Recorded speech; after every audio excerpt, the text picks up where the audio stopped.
Mr. Modi is a beneficiary of two movements, which went. One is the Ram Janmabhoomi movement, and the second is Anna Andolan. It may have been led by Arvind Kejriwal, but Kejriwal's party was only formed in 2012. He was not in. There was no national presence. The Bharatiya Janata Party was the beneficiary. It's a direct linkage, but they do not. They have criminalized protest, and to do so, what is amazing is that they have a whole army of trained TV anchors. What do these reactions go to show? Do you think that Uday Bhanu Chib will be released anytime soon? Or do you think that they will try and make this case about a larger conspiracy, almost on the lines of Delhi riots case? I think they will try to do that, but I don't think that will happen because, let me say this, he's not a Muslim. So there will be an outrage by regular. He's not, that particular punishment is reserved for certain minorities. Ground of arrest can become that you did not disclose the source of where your T-shirt was printed. I mean, I just don't know what to say. And media is not making a hue and cry about it. That why these questions are being asked? How can it arrest?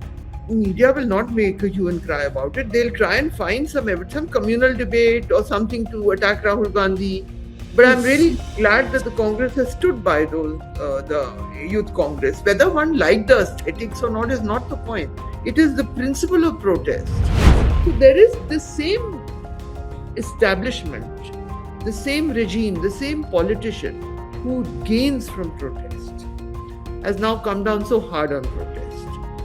Because one, they gain, but they only want to protest which will benefit them. That's a sign of authoritarianism. You do not want a Kisan Andolan, because the Kisan Andolan, you tried to label them Khalistanis and anti-national, but you failed.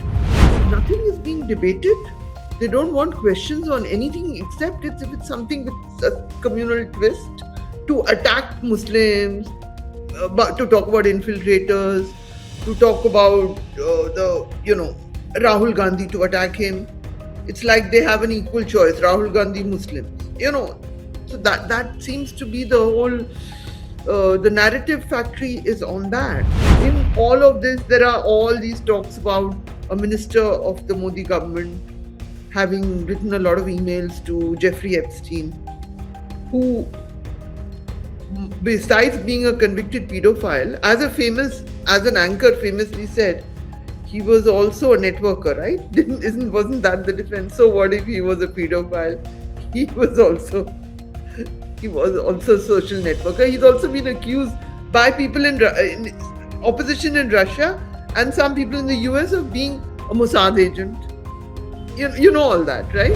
So clearly, I mean, there is something here that we just absolutely are ready to be insulted by the US president. We are ready to break relations, stop buying oil from Russia, which, by the way, we have a long-standing relationship over weapons and all. We still need to have a relationship so that they keep upgrading the weapon system that we have. So we are ready to do that. What is the panic? I have not understood.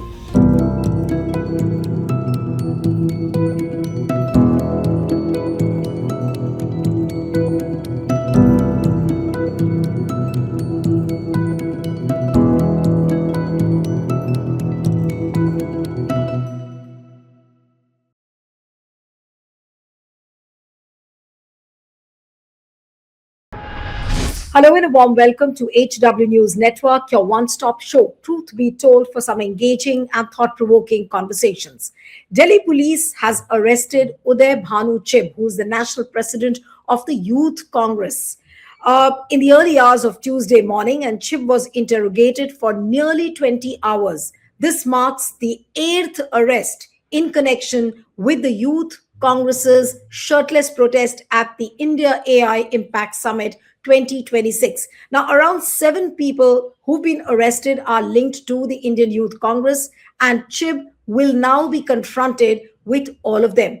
He has been booked on charges of criminal conspiracy, voluntarily causing harm to a public servant, obstructing a public servant on duty, and willful disobedience. Now, Uday Bhanu's lawyer has been saying that he did not get the copy of the FIR, though they kept on asking. But on the social media, there is a white paper which is doing the rounds on the social media, and which clearly says that what are the grounds of arrest. I want to show you that paper which is there, and they have stated that what are the grounds of arrest for Uday Bhanu, why he was arrested. Now, I'm just going to read it out because the font size is uh, very small. So let me just read it out for you, because this ground of arrest itself is so hilarious that you will find it difficult to digest as to what the grounds of arrest can be. Now, look at the language of this ground of arrest.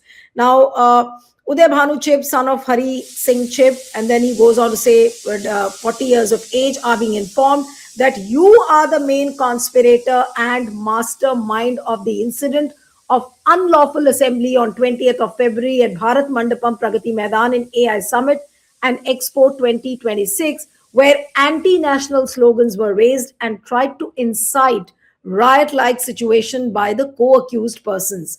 You in conspiracy, with Sri Krishna, Hari Kundan Yadav, Narsimha Yadav, Ajay Kumar Yadav, etc., obstructed and assaulted the police officials on their duty. Further, during interrogation, you have not cooperated and also not disclosed the name of the co accused person who has fled from the spot. And look at this line, which is highlighted in yellow. It says that you have not disclosed about the source of printing of t shirts. Now, can you imagine in a country like India, if you are not telling the source from where you have got the t shirts printed, you become a national threat. You are supposed to be then a person who's destabilizing the nation. You are supposed to be a mastermind of a big conspiracy.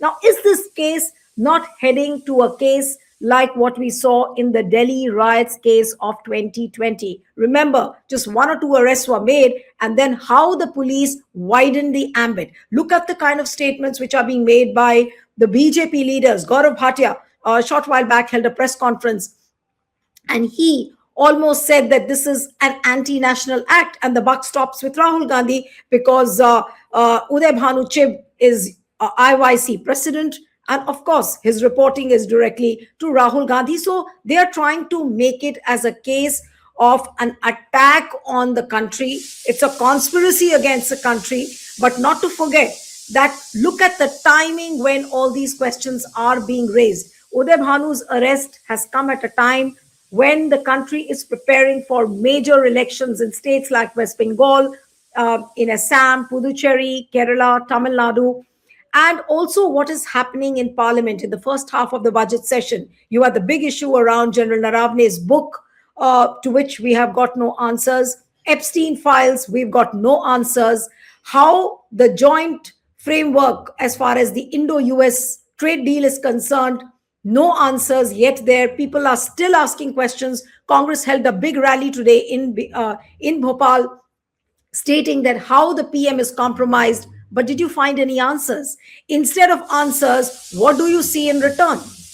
People like Uday Bhanu Chib are put behind the bars. People, the ruling party asks questions to the opposition, stating as if they are enemies. So we'll try and discuss today that is Prime Minister Modi now actually a sinking ship? He doesn't know what to do. He has no answers to the relevant questions which are being asked right now. Joining me this evening is political commentator, veteran journalist, and author Saba Naqvi. Thank you so much, Saba, for joining on Truth Be Told. And I want to begin my conversation with you with the arrest of Uday Bhanu Chib. Now, what does this go to show? And the kind of language, I just read that out, the grounds of arrest, that he's a big mastermind, a conspirator. And look at the visuals coming out from the Patiala court today, the way he was escorted by the police and the kind of bandobast we saw in the Patiala court. It almost looked like, there's some terrorist on the court campus and who's being frisked away by the police. So, Neelu, very quickly, I'll get to the point that this regime does not like protest at all, which is extraordinary because let's accept there would have been no independent India without protest. There would be no BJP without the Andolan, one of the big changing Andolans of modern Indian history called the Ram Janmabhoomi Andolan of contemporary times. There would be no BJP on the national stage. It would exist, but as a unimportant party. That Andolan now, if supposing hypothetically, if the government had been arresting all of them right from the beginning, there would have been no movement of that Andolan. Thirdly, there would another agitation which took place in Delhi was the Anna Andolan, which fundamentally hollowed out the Congress because it took place in the second term of Manmohan Singh's regime. But the benefit went to the Bharatiya Janata Party when Narendra Modi ji decided to make a bid for the prime ministership. And he ran this campaign 2013, 2014, he won. Three Andolans have shifted posts in, and the prime minister is a direct beneficiary of two of them, the Ram Janmabhoomi Andolan and the Anna movement. He is a beneficiary of them. So he has an idea that agitations can have an impact. And so, but they do not like agitations. And we saw this from the treatment. Shaheen Bagh was a double whammy because it was not just an agitation, it was also Muslims, who is their primary target all over. It's it's a way to mobilize, right? Because to hollow out things, because it is a very large crony system that is in place. But the diversion is all on the ideology of Hindutva and so on and so forth. So Shaheen Bagh bore the brunt of that. But to their great dismay, Shaheen Bagh protests ended. I don't think they minded the riots as such because their own people were also triggers. I mean, Kapil Mishra and all, there has been a lot of public statements and questions about his role. He's a BJP person. But a few months later, during the COVID lockdown, the Kisan Andolan began. And there was an attempt to paint it as anti national. There was an attempt to say the same things about the toolkit is in operation, Rihanna, various agitators, the same words about the toolkit, as if Rihanna singing in English was somehow impacting the Kisans of Punjab and Western UP. That went on for a year, and that Andolan was the only time when Narendra Modi Sarkar had to take back law. They had to withdraw their farm laws, which are going to change the architecture of agriculture to benefit the big corporates. Let's not make any bones about it. They rammed it through parliament without any select committee, without any scrutiny by the opposition. There were horrendous scenes in parliament, in the upper house, if you recall.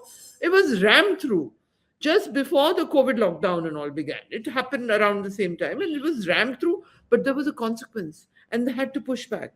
So this is a regime which, once they've been in power, I'm making a very clear connection. They are beneficiaries. Mr. Modi is a beneficiary of two movements, which went. One is the Ram Janmabhoomi movement, and the second is Anna Andolan. It may have been led by Arvind Kejriwal, but Kejriwal's party was only formed in 2012. He was not in. There was no national presence. The Bharatiya Janata Party was the beneficiary. It's a direct linkage, but they do not. They have criminalized protest, and to do so, what is amazing is that they have a whole army of trained TV anchors. Let me put this very bluntly. The same people who exhorted the citizens of Delhi and all over the country to come out for Anna, to come out anti-corruption, the same people now raise such pious and ridiculous and hypocritical questions about the aesthetics of what the Congress party did during the India AI summit. I'll add one more thing to you. The AI summit was not Narendra Modi's event to be captured for the Bhakti Mandali of TV. It was an international event. So international media came here. Look at the opinions, a very fine opinion by the tech reporter of Bloomberg.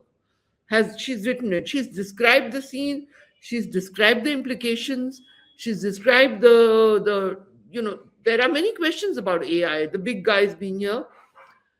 But the questions that she has mentioned, she's also mentioned that after counting 20 images of Narendra Modi, I stopped counting after counting 20 big billboards. She's talked about how it became an occasion for political grandstanding and VIP culture, how people were harassed. She's talked about that. But she has also analyzed the larger questions for India. So this is a thoughtful piece. Look at the piece that The Economist has written. Look at the piece of the world media. Don't go by what I'm saying. Look what they have said about the AI summit. Everybody, Reuters, the whole world covered the fiasco with Galgotia University, which has got a special status under this regime, a deemed private deemed special status, and apparently the IITs, the old IITs of India, had smaller stalls than Galgotia had. This is what I heard somebody say. I Yes. myself could not measure and count. You know, AI Summit was an exciting thing that happened. But all that the media will talk about, that's what the foreign media has covered. I don't think they think it's very eventful that some guys came and took off a t shirt because they're used to protest. The Western media, the Chinese were, I didn't see many Chinese presence, so they're big on AI. I didn't see that presence. The Western media is used to protest. You've seen all sorts of protests go on because they're healthy democracies, no? Some of them. Even if there is a ill health, signs of ill health show up, then the Supreme Court moves in. As it How can we has. forget? How can we forget Greta Thunberg protests happening Yeah, at such big summits? I mean, yeah, yeah. So they have a tradition of protest. So they did not find anything extraordinary. But look at us. It is an insult to nation. hmm. That is what the same people are Sabah, saying. I was listening to Anurag Thakur's bite. I think it was on some social media. I don't remember whether it was Facebook or Twitter, but he was heard saying that, look, it was such a big, grand success AI summit was. And here you see these anti national elements making a hue and cry with shirtless, going shirtless on a summit like this. Now, what would one say? Gaurav Bhatia did a press conference. He was also speaking on the same lines. What do these reactions go to show? And do you think that Uday Bhanu chip will be released anytime soon?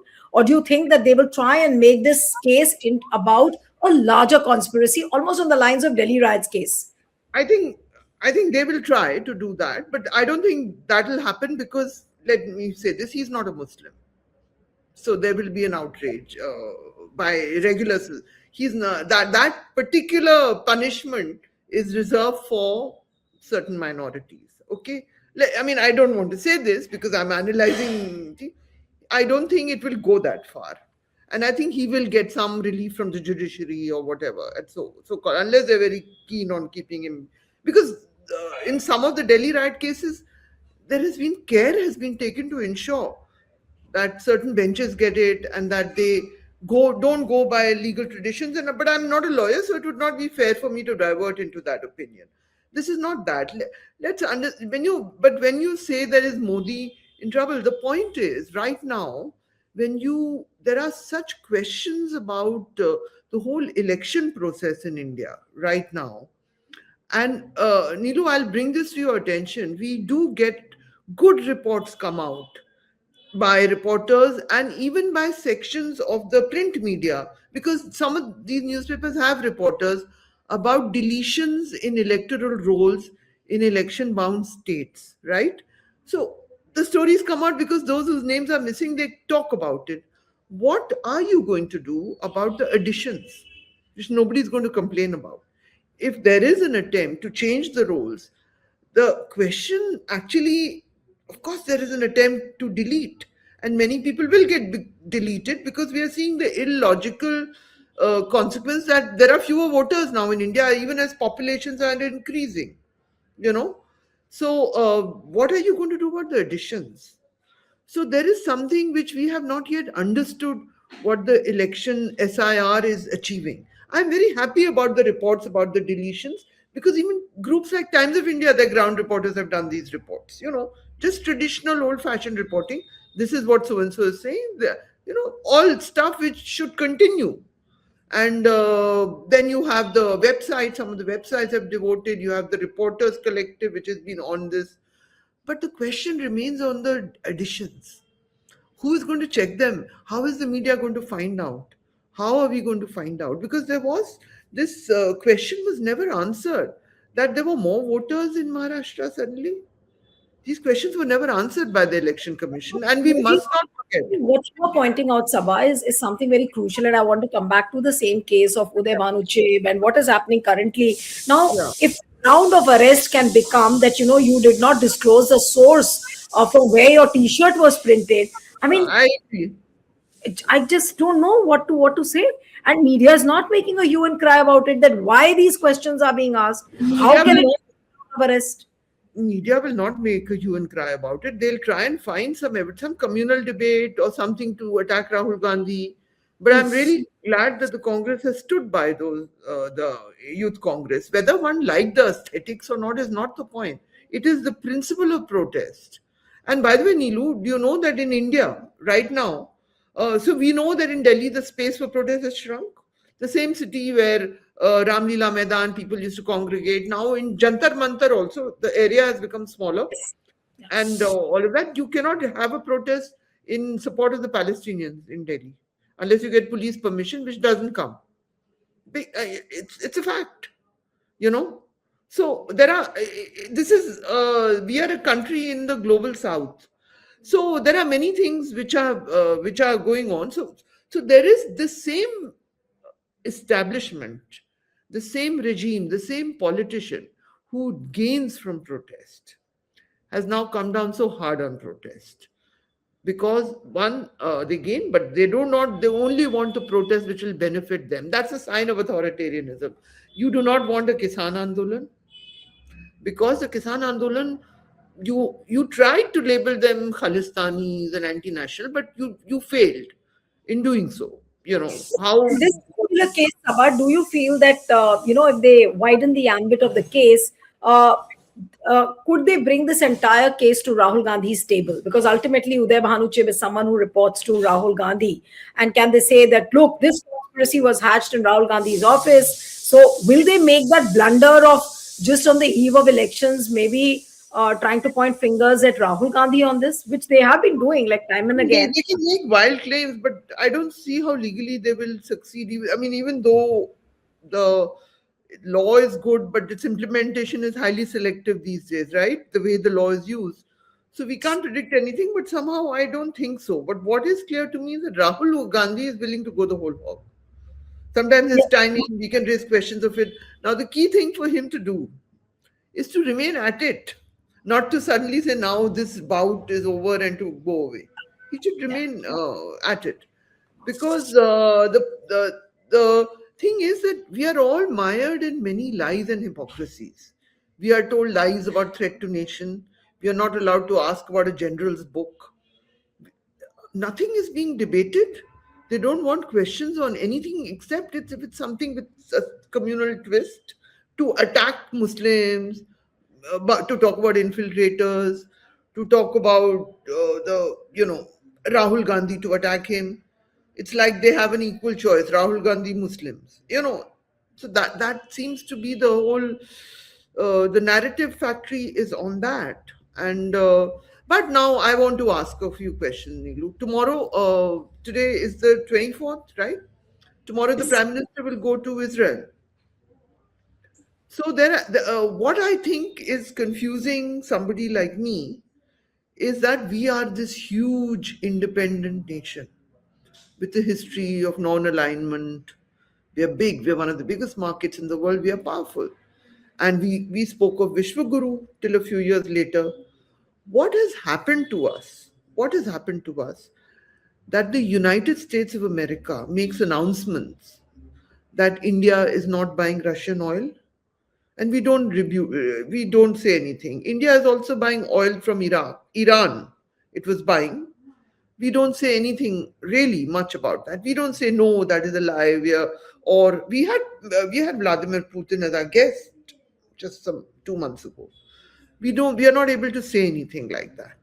I mean, I know that there is a case which a big corporation will face in the US courts. I don't know how the implications of that go. I'm not clear on that. An Indian citizen is being prosecuted for hiring someone to murder another one of the Sikh separatists based in US soil, and he's pleading guilty. That's an odd one. In all of this, there are all these talks about a minister of the Modi government having written a lot of emails to Jeffrey Epstein, who, besides being a convicted pedophile, as an anchor famously said, he was also a networker, right? Wasn't that the defense? So what if he was a pedophile? He was also he was also a social networker. He's also been accused by people in opposition in Russia and some people in the US of being a Mossad agent. You know all that, right? All these vague things, nothing proved. But I'm just saying, in this time, in many regimes in the world, in UK, we are seeing Prince Andrew is gone, Peter Mendelssohn, who's gone. It can impact the Labour government eventually, I gather. So there are consequences, you know. A prince, so the monarchy and the Labour government are both hit by the Epstein matters. Not directly because of pedophilia, actually. If I'm not mistaken, the prince is hit because of the information he was sharing with Epstein. So actually, it's not. We should be very clear that we don't know what the Epstein thing is really about, because I don't think Indians actually respond. So unless it's really something very evil, we're not someone who votes against a man because he's caught with a girlfriend and not with his wife, and the sort of thing that does not operate in India. But are there other things involved? you know we don't know all this, but what is interesting to my mind is that the Prime Minister of India will be the first leader from the global south to go to Israel at a time when even Benjamin Netanyahu, the Prime Minister of Israel, is facing heated attack from the opposition, and the Supreme Court of that country is also intact.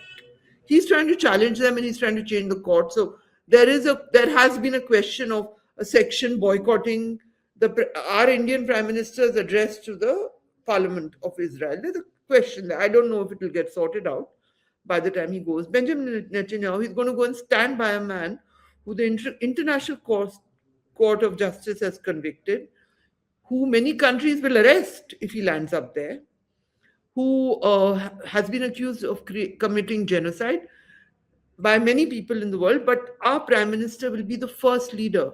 Russia has not gone, China has not gone, the Americans have gone because they see it's an extension of the US in a way. Israel would not exist if it didn't get the arms from the US. But our Prime Minister is going to go there and stand there with Benjamin Netanyahu at a time when Iran might be attacked. So the whole thing, and nobody else is going. And we just had President Lula of Brazil over here. Notice the kind of things he said about actually the Hindu newspaper made it the lead story yesterday. That time, he said that Lula has been in Brazilian politics for a long, long time. He has faced pushback, he's faced all sorts of ups and downs. This is a very experienced politician. He's saying times for nations facing tariffs to unionize, to stand together, as opposed to this eccentric American decision that today it's 25%, tomorrow it's 50%, you are not buying from Russia. I mean, let's face it, the Americans have humiliated us over the past year. Even on the Operation Sindoor, the way Trump spoke about taking national No, but security. what's surprising, Donald Trump is continuously humiliating and insulting India. He's doing it with Prime Minister Modi. Now, look at today's tweet, which was put out by Donald Trump. I'll put it out for you so that you can also see it and then we can have a conversation on that. Now, this is the latest tweet which was put out on Truth Social by Donald Trump. Josh, if you're there in the backstage, can we have it playing? And I'll just read it out. One second. Josh, you have it ready? Okay. What he says is buyer beware. This is the message, buyer beware. Any country that wants to play games with the ridiculous Supreme Court decisions, especially those that have ripped off the USA for years and even decades, will be met with a much higher tariff and worse than that which they just recently agreed to. Now, can there be a more direct language for Prime Minister Modi and India? And just 3 days ago, Donald Trump was heard saying, and that soundbite was all over the social media, where he said that India has been playing a smart game, but and they were trying to rip us apart, but we've done the flip now. They will have to pay the tariffs. We will not pay. This is what Donald Trump said 3 days ago, and this is what you see on the screen is today's tweet which he has put out on Truth Social. My I'm just God. reading it out again. Any And country thanks that for sharing. yes, yes, Sabah. So yeah, thanks for sharing that. This had I had not seen it. So clearly, I mean, there is something here that we just absolutely are ready to be insulted by the US president. We are ready to break relations, stop buying oil from Russia, which by the way has we have a long standing relationship over weapons and all. We still need to have a relationship so that they keep upgrading the weapon system that we have. So we are ready to do that. What is the panic? I have not understood. What is the panic? Why are we heading to, why is our prime minister, even if I was to say that Zionism and Hindutva have an ideological affinity, even if I was to say that, strategically also doesn't make sense to me. Why are you going and standing there? Because when it comes to foreign policy, you don't go, you make strategically sound decisions for your country. Yeah. You know, obviously, nobody from the Middle East and the UAE and all will ever go and stand with Israel. No one can, you know, and or Saudi Arabia, or, but why is he? I have failed. I mean, I do know that there is an Adani port, but I thought that was already allocated to Mr. Adani. I'm not sure of the. When it comes to a business detail, I can only just. Are there? We also know that the Israelis are high on security systems within India, and they probably have the best espionage systems in the world because of the nature of the regime in Israel. But by the way, within that small country, highly skilled country, they also have a pushback. The Prime Minister Benjamin Netanyahu is facing a pushback, which is why there has been a slight issue till the time we have this conversation about So who will be attending. you are Yeah, saying that this was a strategic blunder which Prime Minister Modi has made by visiting Israel. I don't know. I am saying I don't understand why he's doing it. Are there mysterious forces? Is there some information out there which is not in the public domain? I don't know why he's doing many of the things that we are doing.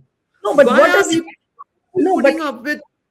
I'm just using the word which you used. There are mysterious horses, it seems, floating all around. So, does it go to show that Prime Minister Modi, somewhere down the line, is very, very insecure about something? You may call it insecurity, or you may call that he's scared. He's a little intimidated at this point of time because of what factor we do not know. But does it go to show that probably he's realized that he's sinking in a pit somewhere? Is that the reason that why he's latching onto these I smaller things? don't know. I don't know about thinking as such, Neelu, because to think he'll have to lose an election, and we are some distance for that. But there is a crisis of narrative. So you can sort of control elections also. You can control everything, but there is a crisis about placement in the world. We are not sure what India is doing. Once you become a leader, this is your third term. What are you doing? I mean, we know China has a direction towards its moves. We know Putin has a direction. We know Trump also has a direction. Brazil, Lula had a direction. What are we doing here? In India, there seems to be directionless, just some kind of, so one day we're running, putting up with insults from the US. You know, insults, nothing short of that. And now going and standing in a corner with a man who is a genocide, who's been accused of committing genocide by many countries in the world, not by Saba Naqvi on your show, you know. And by the way, recently it was an Indian writer who pulled out of the Berlin Festival because of a certain statement made by a film director, which led to an international story breaking out. Artists, filmmakers, and all. So that is how the world is today. There are issues over there. The top artists in the world, writers in the world, have spoken about what Israel has done in Gaza. You know, but our prime minister has chosen, for whatever reason, and I do not buy that it's ideological. Some statement between Hindutva and Zionism. There's got to be more security system. Sure, what is it that's making him go there at this point? You know, and No, what's that's a interesting, very important question. That's a very important question which you have raised that one should talk about it. That right when Iran is a country which has argued for us in many, I think, organization of Islamic. Yes. those countries. It has been on India's side, and we are doing this gesture right when Iran is being told, we are hearing that Iran could be attacked, and you're going to stand with anyway. It's somehow, to my mind, the whole thing. It is not logical. I'm not Hmm. giving you an opinion. I'm not understanding why it's happening. I have Right. no idea why we are subjugating ourselves so much before the US. Why are we Right. So, doing it? so my last question to you, Sabah, is that is it one of the biggest crises which Prime Minister Modi is facing, despite the surety that he's going to win elections, but the placement, his standing in the world is Yes. facing a huge roadblock now, and it's Absolutely. I think that is very, very clear. And even the electoral process, as I've said to you right now, look, I mean, let's not forget the fact that the this government changed the laws in parliament to make sure that they had a say in choosing the chief election commissioner. Otherwise, they could have just let it be, no? They changed the laws before they got this Mr. Gyanesh Kumar as the election commissioner. But let's forget that. I think Prime Minister Modi was on a certain path as attempting to be a Vishwaguru because of where we were placed. But I think the Donald Trump second presidency has upended everything because he chose to insult us day in and out. There is racism in the US which has come out against Indians. There are many things that have gone haywire. People have been sent in chains back to places in India, including a lot to Gujarat. Gujarat is one of the states where people like to migrate. And a lot of stuff has upended. The idea of the dream is gone right now. So I don't think he's lost his position as this leader. Lula came to India and he said what he had to say. He said it in India, and it makes the lead in an Indian newspaper that follows world affairs with some seriousness. And it would be picked up by the media over there. He is on his direction, he knows what he's doing. We are going to get a visit from the Canadian Prime Minister, who, by the way, is also Prime Minister Carney. When Prime Minister Modi returns from Israel, who also has a direction that his country has taken of self-respect, standing up to the big whatever neighbor. you are explaining, Sabha. So it's very clear that Modi has lost direction, and I think that could be the underlining theme of this entire Yeah, conversation, I guess. I think so. Yes, yes, Neelu. That's what I think. I have Yeah. no idea why he's doing many of the things he's doing. All right. Okay, Sabha, always a pleasure having you on the program. Thank you so much. Thank you. Pleasure, Neelu. Always a pleasure, Neelu. Yeah. Thank you. Bye. Sabha.